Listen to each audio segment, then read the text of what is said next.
Olá, esta é uma breve aula sobre foraminíferos para o módulo de microfósseis da disciplina de Paleontologia 2. Os foraminíferos representam o grupo mais diverso de micro-organismos com conchas nos oceanos atuais. Apesar disso, eles são mais conhecidos pelo seu espetacular registro fóssil do que pelas formas atuais, embora eles sejam muito abundantes e muito diversos. Reparem na figura aí da direita, tem uma grande diversidade de morfologias e tem até, vocês podem ver cores diferentes que também refletem composições diferentes das carapaças, embora a maioria seja calcária. Embora sejam classificados como microfósseis, alguns deles, na verdade, são conhecidos há muito tempo, muito antes de existir instrumento de microscopia, eles já eram conhecidos do homem por causa do seu grande tamanho. Esses foraminíferos grandes, visíveis a olho nu, são conhecidos como grandes foraminíferos bentônicos, ou Large Benthic Foraminifera. Então, esse grupo é conhecido desde a antiguidade. Os primeiros registros, as primeiras referências escritas sobre os foraminíferos são de uma espécie que é muito abundante nas rochas que foram usadas para construir as pirâmides, que estão representadas aqui, tem uma fotografia do lado direito da tela, e tem embaixo, então, no meio da tela, do lado esquerdo, um desenho de como que é um foraminífero desses visto por fora, e do lado direito, um desenho de como que é esse foraminífero, então, cortado ao meio. Então, dá para ver que ele tem formato de uma moeda, é bem plano, formato de uma moeda, e com toda uma compartimentação interna. Algumas formas menores têm o tamanho de lentilhas e algumas pessoas pensavam que eram lentilhas petrificadas. E tem uma estimativa que essas rochas que compõem, que foram usadas para construir as pirâmides, são compostas em 40% de numulites, ou seja, dessas espécies de foraminíferos bentônicos, nesse caso. Quando se começou a ter instrumentos de microscopia, começaram a se conhecer outras formas de foraminíferos, mas que no início eram associadas a moluscos, pensavam que eram minúsculos cefalópodes, parecidos ao Nautilus, que tem aqui do lado esquerdo da tela. Realmente, a morfologia é parecida, mas eles não são animais. Então, não são nem lentilhas, nem Nautilus, ou seja, nem moluscos. O que são os foraminíferos, afinal?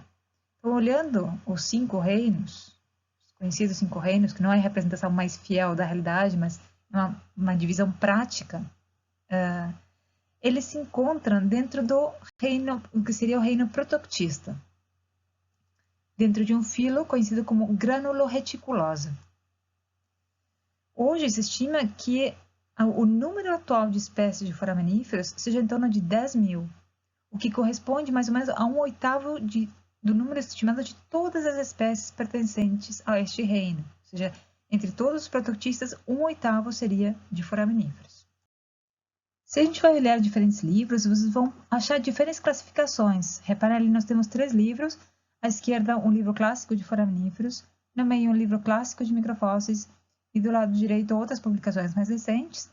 E vocês vão ver que o filo ao qual era atribuído o grupo dos foraminíferos, ele mudou ao longo do tempo. E isso aí vai continuar mudando, provavelmente ao longo do tempo essas classificações vão sendo modificadas. Mas neste momento a gente não precisa se preocupar com isso. Na realidade, nós vamos focar na importância deles e nos usos deles, e na grande diversidade que eles têm. Então, a gente pode simplesmente chamar eles de forames. Então, o que é relevante de tudo isso? Por um lado, eles são eucariontes, ou seja, têm núcleo individualizado. Segundo, eles são unicelulares, são protistas. Terceiro, eles possuem pseudópodes que formam um retículo com grânulos, e daí o nome do filo, granuloreticulosa. Como que são esses retículos? Então, são projeções do citoplasma que formam uma malha entrelaçada que serve, por um lado, para locomoção e também para captura de alimento. E além disso, nós vemos, além desses reticulópodes, nós vemos também essa carapaça, que é a outra característica do filo. Essa carapaça, ou teca, ou testa, pode possuir uma ou mais câmaras comunicadas por aberturas chamadas de forames. Dali o nome da classe, foraminífera, e por isso a gente chama ele de forames. Agora, no registro fóssil, a gente não tem nada de reticulópodes preservados. O que nós temos preservados são apenas as tecas, testas ou carapaças. Por que tem essa controvérsia em relação ao nome? Por um lado, alguns dizem que carapaça não seria o termo mais preciso, porque afinal uma carapaça seria algo que fica por fora do organismo, protegendo o organismo. E como nós vimos na fotografia do slide anterior, e também aqui, por exemplo, na fotografia em cima à direita, nós temos, na verdade, nessa fotografia de cima, do lado esquerdo, tem um organismo vivo, dá para ver que boa parte desse citoplasma está por fora do organismo, dessa carapaça. Então, dizem que não seria o termo mais preciso, mas isso aí depende da preferência de cada um. Então, as morfologias são muito variadas e, embora a gente está vendo os foraminíferos dentro da área dos microfósseis calcários, porque, de fato, boa parte dos foraminíferos constroem as suas carapaças a partir da precipitação de carbonato de cálcio. Mas temos alguns outros foraminíferos, um grupo importante de foraminíferos, que tem a sua parede formada pela aglutinação de partículas. Ou seja, ao invés de precipitar o carbonato propriamente, eles apenas precipitam um cimento que vai colar partículas que o foraminífero escolhe do meio. Por exemplo, reparem aqui, temos vários tipos de foraminíferos aglutinantes. Temos aqui um exemplo de um aglutinante que aglutinou partículas de sedimento, talvez aparentemente tamanho areia, talvez quartzosas, não sei. Aqui outro exemplo de um foraminífero que aglutinou partículas bem mais finas, tamanho silt, talvez, ou silt argila. Aqui um foraminífero que aglutinou apenas espículas de esponja. E outros podem aglutinar mesmo outros foraminíferos. Nesse caso aqui, nessa fotografia de cima, do lado esquerdo, tem um foraminífero com formato tubular que aglutinou, foi colando apenas outros foraminíferos. E esse era tão exigente que escolheu todos os foraminíferos da mesma espécie. Já tem outros que aglutinam qualquer coisa que tem no caminho, não são nada seletivos, como esse outro da figura que eu acabei de marcar, que aglutinou tudo que tinha no caminho de outros microfósseis. Temos ali radiolários, tem, enfim, vários outros microfósseis. Então, essa aqui é uma chave simplificada para a identificação de diferentes ordens de foraminíferos. Fiquem tranquilos que a gente não vai olhar ela em detalhe, um por um. Mas o que chama atenção é que, na verdade, nós temos o primeiro critério de classificação é a composição. Reparem lá em cima da chave. Nós temos 4 grandes grupos. Aqueles de testa orgânica, aglutinada, carbonática ou dicílica opalina. Os dicílicas são extremamente raros. E os de testa orgânica, a gente não vai falar muito aqui, porque na verdade seriam objeto de estudo da palinologia. Afinal de contas, o modo de preparo de uma amostra para ver foraminíferos de parede orgânica tem a ver com a palinologia e não com os microfósseis calcários ou aglutinantes. Então, vamos deixar de lado esses dois grupos, os que seriam parte dos palinioforaminíferos e os silicosos, que são raríssimos, e vamos focar nos aglutinantes e carbonáticos. Então, voltando aos critérios de classificação. Além da composição geral, em termos de se é silicosa ou carbonática, ou aglutinante ou de parede orgânica, nós ainda podemos refinar mais um pouco. Afinal de contas, a composição do cimento que aglutina as partículas pode variar. Pode ser um cimento orgânico, pode ser um cimento porcelanoso, ou então, quando a gente pensa nos carbonáticos, eles podem ser de calcita ou de aragonita. Então, esse aí é mais um critério para a classificação. Outro aspecto importante é a estrutura da parede. Como que o foraminífero vai construir a parede da sua teca?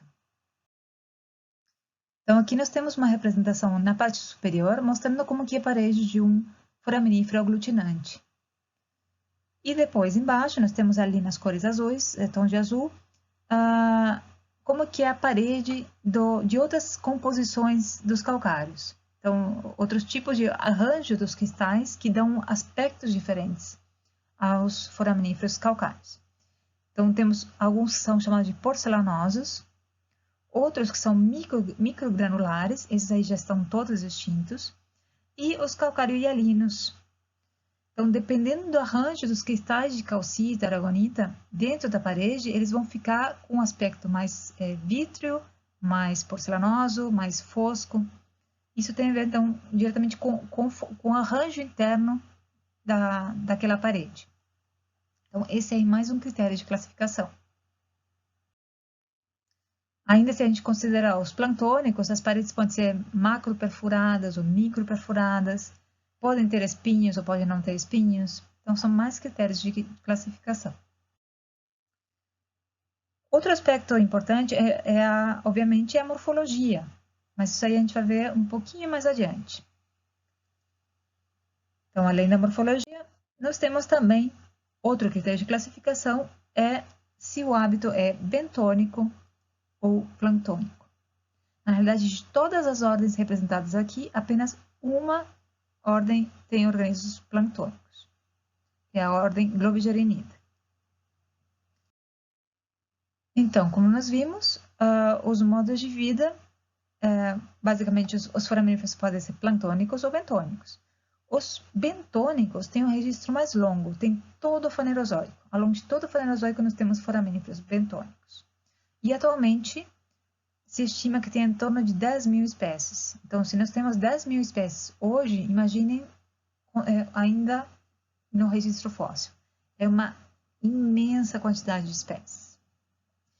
Esses foraminíferos bentônicos, eles podem viver dentro do sedimento, ou seja, podem ser infaunais, ou viver sobre o sedimento. Nesse caso, são chamados de epifaunais.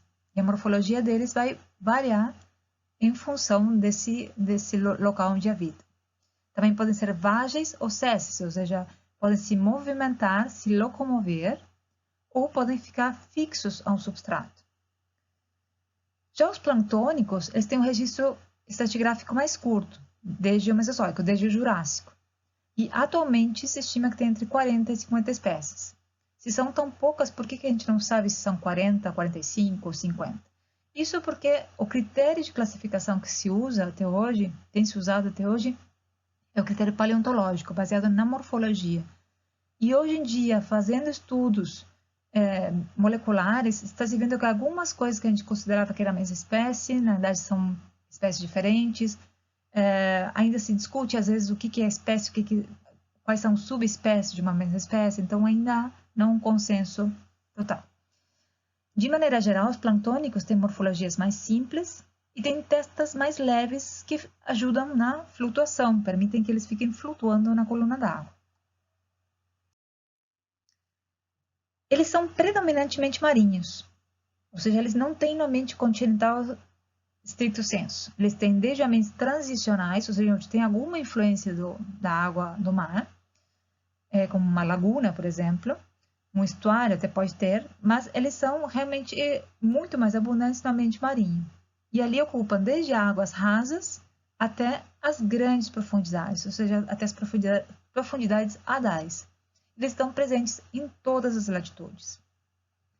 De maneira geral, os bentônicos são mais abundantes em águas rasas e os planctônicos ficam restritos a mar aberto. Ou seja, onde tem uma mistura de água doce e salgada, vou ter só bentônicos. Em águas rasas, vou ter só bentônicos. Em mar aberto, eu vou ter planctônicos. Então, vou ter bentônicos também, mas só que os planctônicos vão ser muito mais abundantes. Então, pela proporção entre planctônicos e bentônicos, eu já consigo saber de onde veio uma amostra. A gente pode considerar que acima de 80% de planctônicos, então estou em condições francamente marinhas, de mar aberto. Então, reparem aqui essa fotografia. Em águas rasas, nós vemos uma maior proporção de bentônicos, formas mais robustas, mais pesadas, mais maciças. E em mar aberto, maior proporção de planctônicos, que são aquelas formas mais, com formato mais de pipoquinha, que ajuda na flutuação. E lá nas maiores profundidades, lá nas planícies abissais, o que vocês esperariam encontrar? Em teoria, vocês deveriam ter mais planctônicos, mas lembrem que tem um problema com a preservação do carbonato. Os planctônicos, eles são todos calcários. Os bentônicos podem ser calcários ou podem ser aglutinantes. Já os planctônicos são todos calcários. Afinal de contas, na coluna d'água não teria nem o que aglutinar para formar sua carapaça. Então, o que acontece? Em grandes profundidades, todo o carbonato de cálcio é dissolvido. Então, a única coisa que se preserva lá embaixo, nessas grandes profundidades, são foraminíferos aglutinantes, que são bentônicos. Então, aquela regra de que quanto mais planctônico, mais offshore estou, mais longe da costa estou, vale até uma certa profundidade. Porque acima de uma certa profundidade, não vou ter preservação do carbonato de cálcio e só vou ter foraminíferos aglutinantes, que são bentônicos. Isso aqui nós vimos na aula anterior, que a distribuição e as taxas de sedimentação dos sedimentos marinhos de origem biogênica dependem da produtividade biológica, ou seja, o que e quanto está sendo produzido, das taxas de dissolução das partículas na coluna d'água e no fundo, e das taxas de diluição por sedimentos terrígenos. Então, reparem só, do lado esquerdo nós temos a distribuição dos sedimentos e do lado direito um mapa do relevo do fundo oceânico.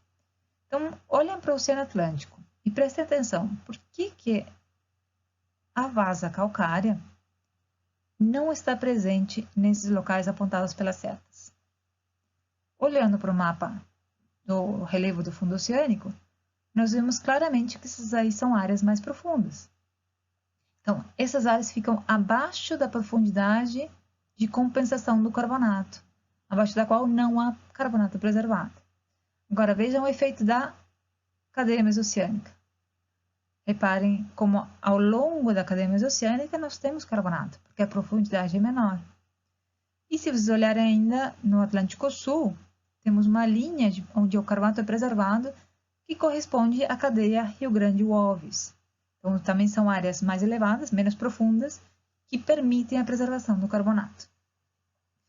Então, eles vão estar presentes em todo que lugar, mas nem em todos os lados eles vão se preservar. Bom, mas voltando à nossa chave de classificação, teve um item que a gente deixou de lado. A gente falou na composição, na estrutura da parede, no hábito e a morfologia. Então, a morfologia é, obviamente, um dos principais aspectos a se levar em consideração na hora da classificação. E a morfologia pode ser muito variada. Temos desde algumas testas que têm apenas uma única câmara, ou uma única câmara, ou tem várias câmaras. Nesse caso, a gente chama de mono ou unilocular e multilocular, quando tem mais câmaras. Essas câmaras podem ter formato esférico, podem ter formato de frasco, cilíndrico, estrelado, tem vários formatos. E quando nós temos várias câmaras, podem ter vários arranjos possíveis. As câmaras podem ter formatos diferentes, podem ter câmaras mais globulares, como os planctônicos, com formato de pipoquinha. Podemos ter câmaras mais achatadas, mais lenticulares. Então, tem vários formatos possíveis. Quando nós temos várias câmaras, elas podem seguir vários arranjos possíveis também. Por exemplo, temos um grande grupo que pode ser chamado de seriado. Quando as câmaras, à medida que o organismo vai crescendo, ele vai adicionando novas câmaras, seguindo uma série, uma linha, que pode ser uma única linha, como nesse exemplo aqui. Então, tem a primeira câmara, a gente chama de prolóculo, e a partir dela vão sendo adicionadas novas câmaras, tudo ao longo de uma única linha. Então, é unisseriado. Quando segue duas linhas, coloca uma câmara de um lado, outra do outro, uma de um lado, outra do outro, a gente chama de bisseriado. Quando essa série segue 3 linhas, a gente chama de trisseriado, que temos um trisseriado visto numa vista de cima, desde as últimas câmaras, que são as maiores, e uma vista lateral. Tem ali outro exemplo, o celiforme, que seria também como um unisseriado com formato as câmaras com formato de cela. Podemos também ter arranjos das câmaras em formato espiralado, ou seja, as câmaras vão sendo adicionadas seguindo o formato de espiral. Pode ser um formato plano espiralado, ou seja, um espiral sobre um plano de simetria, ou pode ser trocoespiralado, quando aquele espiral vai se movimentando em uma direção, de forma que de um lado eu vou ver todo o espiral e do outro lado eu vou ver só apenas a última volta do espiral. Os espiralados também pode ser, a gente pode ver todo o espiral, no caso de um plano espiralado evoluto, ou as câmaras podem ir cobrindo as câmaras anteriores, seria um plano espiralado involuto. E por último, tem outro tipo de espiralado que chama de estreptoespiralado, que é quando o arranjo das câmaras, aquele espiral, segue um padrão menos claro, como se fosse um novelo de lã. A gente não vai entrar nesses detalhes agora, é mais para vocês verem a diversidade de formas. Outro grande grupo de foraminíferos tem um arranjo das câmaras que a gente chama de miliolídeo. Essas câmaras são quando uma câmara vai ficar, cada nova câmara adicionada vai ficar enfrentada à outra, às vezes exatamente enfrentada, 180 graus, mas às vezes essa nova câmara pode estar um pouco rotacionada em relação àquela, pode não ficar exatamente a 180 graus. E pode não cobrir metade da câmara anterior. E dessa forma fica mais ou menos câmaras aparentes. Esse é o formato miliolídeo. Aqui temos um exemplo de o miliolídeo mais simples, quando temos cada nova câmara cobre metade da câmara anterior, fica exatamente enfrentada, cobrindo a metade da câmara anterior, e assim sucessivamente. Aí nós vemos apenas duas câmaras, mas dentro desse foraminífero tem várias outras câmaras que já foram recobertas. Aqui, mudando um pouco o ângulo de rotação entre uma câmara e a câmara seguinte, e também o quanto cada câmara cobre. E aqui mais um exemplo de outro miliolídeo. Então, basicamente, quando são multiloculares, nós podemos ter formatos seriados, espiralados e miliolídeos. Os tamanhos também variam muito. A gente está vendo isso dentro dos foraminíferos, dentro dos microfósseis. Eles são muito abundantes como microfósseis. Mas também já vimos que eles podem ser tem macroforaminíferos visíveis a olho nu. Na fotografia da direita, vocês podem ver até uma caixinha de fósforo de referência e vejam o tamanho desses foraminíferos. Pensem que cada uma daquelas moedas, parece moeda, cada um desses foraminíferos é um indivíduo unicelular. É impressionante. Nesses macroforaminíferos, como que se lida com um tamanho tão grande sendo um organismo de uma célula apenas? Então, esses macroforaminíferos têm umas testas muito complexas. E essas testas complexas são um mecanismo para facilitar a compartimentação de tarefas, de funções, e também aumento da área superficial para o grande volume da célula. Então, dessa maneira, aumenta a superfície de contato com o meio externo. Nós temos vários termos aqui, que vou deixar o slide, mas a gente não precisa se focar nisso agora. Mas veja como temos vários termos que a gente pode usar depois para descrever uma espécie. Então, entre uma câmara e a outra, a gente tem as linhas de sutura. Temos abertura, podemos ter diferentes tipos de ornamentação. Agora a gente vai ver alguns exemplos. Então, outros critérios que são usados para a identificação taxonômica são as aberturas, que são aquela abertura maior por onde é feita a comunicação com o meio externo, a principal comunicação com o meio externo, né? Então, pode ser uma abertura só, como nesse caso aqui, ou algumas espécies têm várias aberturas. Essas espécies são planctônicas. Reparem aqui, ó, isso aqui tem muitas aberturas. Quanto mais aberturas, provavelmente mais leve vai ser a carapaça, mais próxima à superfície do oceano ele vai viver. Temos outros tipos de aberturas. Reparem, essas aberturas são nas suturas, ou seja, naquela linha de contato entre uma câmara e a câmara adjacente. Aqui nós temos outro tipo de abertura. Aqui também temos uma abertura como se fosse com um pescoço. A gente chama de pescoço, mas essa estrutura projetada para cima. Essa estrutura também é uma estrutura com um pescoço e um lábio ainda, essa borda projetada. Nesse exemplo aqui, nós temos também uma abertura parcialmente fechada por uma estrutura que a gente chama de dente. Temos também outros tipos de ornamentações, como nesse caso aqui, da direita, que é chamada de costelas, essas linhas. Ou então também temos projeções, temos vários tipos de ornamentação que ajudam a gente a definir uma espécie. Por que é tão importante a morfologia? Porque a morfologia nos diz muito sobre qual que é o hábito de vida do organismo. Então, dependendo do... Aqui temos um exemplo com foraminíferos aglutinantes, mas dependendo da morfologia, a gente pode saber se é um infaunal que vivia... um organismo infaunal, ou seja, vivia dentro do sedimento. Se ele vivia sobre o sedimento fixo no substrato, capturando material em suspensão, então seriam suspensívoros. Ou tem outro formato que é típico de formas herbívoras que vivem sobre aderidas à vegetação. Então, dependendo do formato, nós conseguimos inferir qual que era o hábito de cada uma dessas espécies. Aqui temos outro exemplo. Vejam como a morfologia dos foraminíferos bentônicos varia em função da disponibilidade de alimento e da disponibilidade de oxigênio. Então, reparem que temos formas epifaunais, que tem um formato mais espiralado, infaunais rasos, que tem um formato mais seriado. E vejam como a proporção dessas espécies varia em função desses parâmetros, de oxigênio e alimento. Então, encontrando uma amostra fóssil, nós conseguimos inferir como que era o paleoambiente a partir da proporção das formas, mesmo que sejam espécies que não existem mais hoje.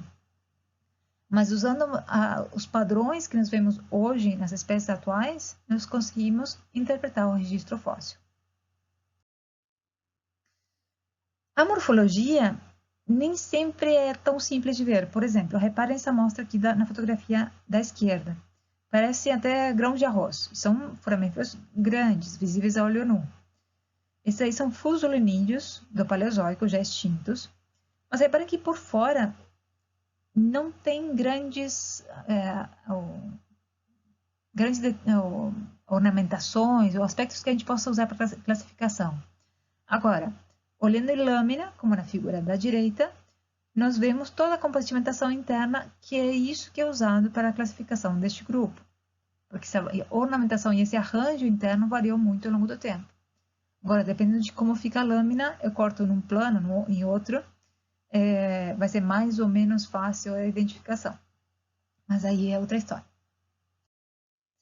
Bom, agora vamos passar para a importância e aplicações. Bom, já vimos que tem o caso das pirâmides do Egito, que se estima que 40% delas é formado por testas de nummulites, ou seja, testas de foraminíferos. Dá para dizer praticamente que os foraminíferos construíram as pirâmides. Né? Mas, brincadeiras à parte, eles são realmente abundantes. Então, só pensando nos planctônicos agora, ao longo de um período de 500 anos, tem uma estimativa de que eles depositam uma massa de carbono igual àquela de toda a biosfera. Ou seja, eles têm um papel muito importante no ciclo do carbono. Se estima também que 60% das rochas sedimentares de origem marinha contêm foraminíferos.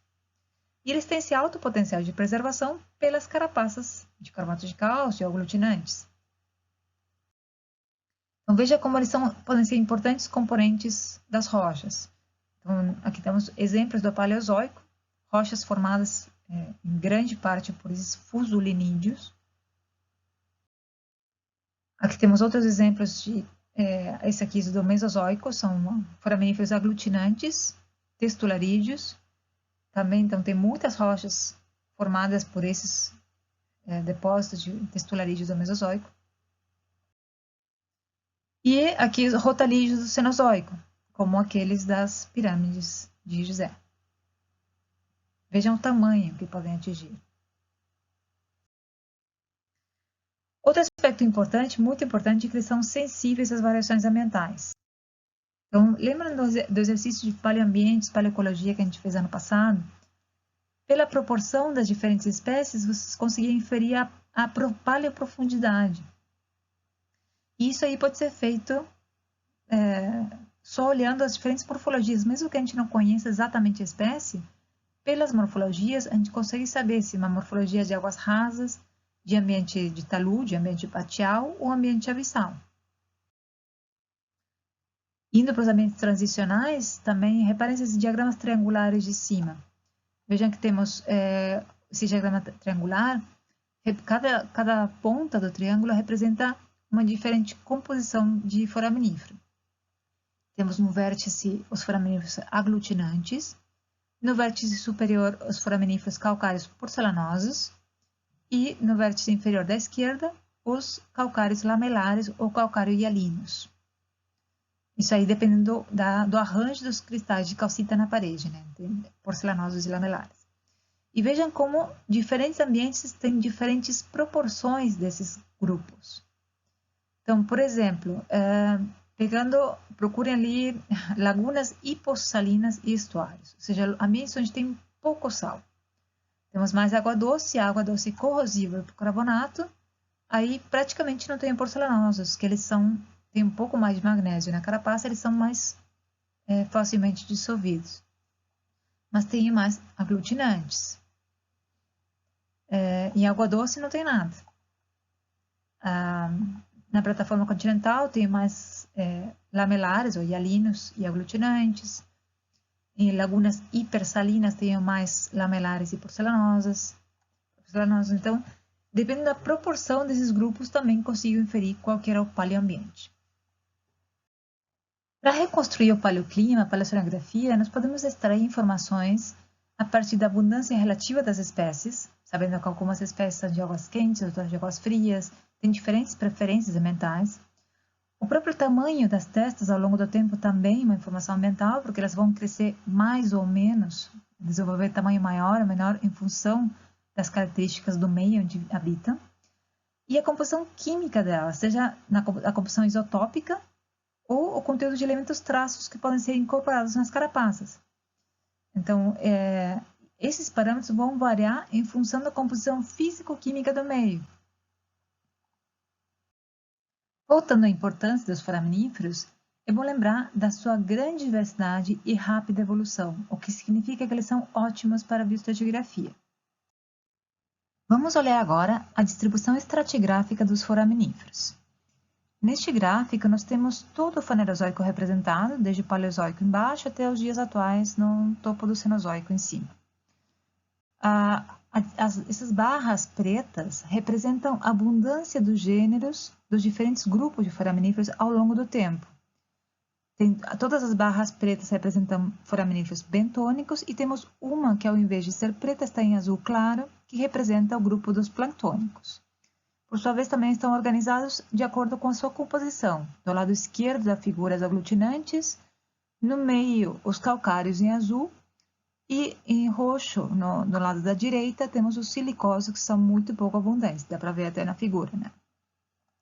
Então, essa história dos foraminíferos começa lá no Cambriano, com o surgimento dos primeiros registros no Cambriano, com formas aglutinantes de apenas uma câmara, ou seja, monoloculares ou uniloculares, com forma tubular. No Devoniano, surgem as primeiras formas com mais câmaras, ou seja, multiloculares, e algumas formas calcárias, ou seja, que precipitam já a sua carapaça como um todo. Mas a radiação importante ocorreu no Carbonífero, aí os calcários começam a se diversificar. Dá para ver ali com o aumento da largura daquelas barras dos calcários microgranulares. Mas aí vem a extinção do Permiano-Triássico. Então, no final do Permiano, nós temos a extinção principalmente muito significativa do grupo dos fusolinídeos, que é um grupo que é muito usado para bioestratigrafia no Permiano, principalmente. No Mesozoico, no Jurássico, começam a aparecer as primeiras formas planctônicas, que depois vão sofrer vários eventos de radiação ao longo do Cenozoico, mais adiante. Mas antes de entrar no Cenozoico, nós temos, então, a extinção do limite Cretáceo-Paleógeno. Se vocês olharem e repararem nas barras, na largura dessas barras, dá para ver que os bentônicos não sofreram nenhuma modificação significativa nesse evento de extinção. Ou seja, para os bentônicos, não foi um evento de extinção. Já para os planctônicos, tem uma queda abrupta na diversidade, que representa, então, um importante evento de extinção. Olhando a figura como um todo, nós vemos que, além de serem muito mais diversos, os foraminíferos bentônicos apresentam um registro geológico muito mais abrangente do que os planctônicos. Mas, a partir do momento que surgem os planctônicos no Jurássico, eles passam a ter uma grande importância para a bioestratigrafia, principalmente a partir do Cretáceo em diante. No Jurássico, eles estão começando só. Por que eles são tão bons para a bioestratigrafia? Principalmente pelo fato de eles serem planctônicos, o que significa que eles têm uma ampla distribuição geográfica, uma rápida dispersão pelas correntes. Então, surge uma nova espécie e ela rapidamente pode se dispersar com as correntes. Eles têm um rápido desenvolvimento evolutivo também, o que significa uma ótima resolução temporal. E os níveis de aparecimento e extinção estão muito bem documentados. Além disso, por serem planctônicos, a sua distribuição ela é independente das faces sedimentares. Veja aqui, por exemplo, uma figura que mostra a filogenia dos gêneros de foraminíferos planctônicos no Cretáceo. E vejam como cada uma desses ramos representa um gênero, não é nenhuma espécie, ou seja, tem pelo menos uma espécie, mas pode ter mais de uma espécie. E vejam como a distribuição temporal, a distribuição estratigráfica, ela é curta. Isso significa uma alta resolução temporal, quando a gente vai usar esses táxons para a bioestratigrafia. Bom, em síntese, os foraminíferos são protistas com tecas, testas ou carapaças calcárias, aglutinantes ou de parede orgânica. Tem também os silicosos, mas são muito raros. Eles são predominantemente marinhos e são muito abundantes no registro fóssil. Tem bentônicos desde o Cambriano e planctônicos desde o Jurássico. E como eles são muito sensíveis às variações ambientais, eles são excelentes indicadores. E têm importância para a bioestratigrafia, paleoecologia, paleoceanografia, paleoclimatologia. Eles são muito importantes também para o ciclo do carbono, pela grande biomassa que eles podem produzir e pela captura de carbono na forma de carbonato de cálcio. E também são utilizados para monitoramento ambiental.